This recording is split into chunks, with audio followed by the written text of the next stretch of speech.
नमस्कार दोस्तों, आप सभी का मेरे यूट्यूब चैनल गौरव लैबटेक पर स्वागत है।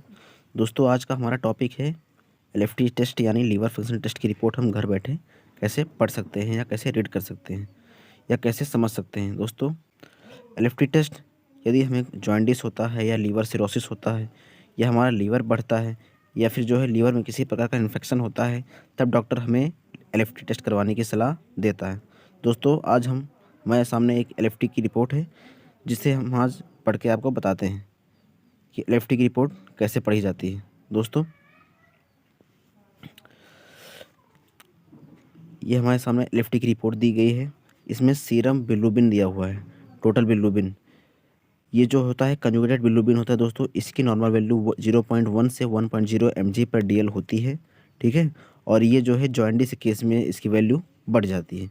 दोस्तों, यहाँ पर इसकी वैल्यू 0.82 mg/dl दी हुई है, जो कि नॉर्मल है। ठीक है, और दूसरा है डायरेक्ट बिलिरुबिन, यानी ये अनकॉन्जुगेटेड बिलिरुबिन होता है दोस्तों, और इसकी वैल्यू जो है अप टू 0.3 यानी 0 से 0.3 mg/dl तक नॉर्मल वैल्यू होती है इसकी। और यहाँ पर ये 0.28 दिया हुआ है, यानी मतलब ये भी नॉर्मल है। ठीक है, अब इसके बाद में दोस्तों इनडायरेक्ट बिलिरुबिन। इनडायरेक्ट जो है, इसकी इनडायरेक्ट की नॉर्मल वैल्यू 0.3 से 0.7 mg/dl होती है, और यहाँ 0.54 वैल्यू इसकी दी गई है, यानी कि इनडायरेक्ट भी यहाँ पे नॉर्मल है। दोस्तों, इसके बाद हम देखते हैं एसजीओटी यानी serum glutamic oxalate transaminase SGOT test.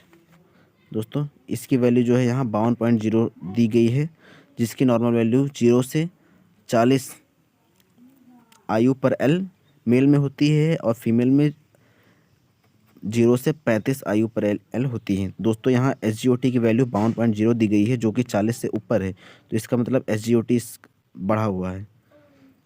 और इसके बाद दोस्तों एसजीपीटी टेस्ट होता है। एसजीपीटी को हम सीरम ग्लूटामिक पायरुवेट ट्रांसमिनेज कहते हैं, और इसकी वैल्यू यहाँ पर 28.7 दी गई है, और इसकी नॉर्मल वैल्यू अप टू 45 आयु पर मतलब 45 तक इसकी वैल्यू नॉर्मल होती है। तो यानी ये 28 दिया हुआ है, तो इसका मतलब इसका एसजीपीटी भी नॉर्मल है। अब दोस्तों, इसके बाद में हम देखते हैं एल्कलाइन फॉस्फेटेज एएलपी जिसे कहते हैं। एएलपी की नॉर्मल वैल्यू दोस्तों यहाँ पे 65 से 177 ये एडल्ट में दी गई है, और चिल्ड्रन में 151 से 471 तक दी गई है।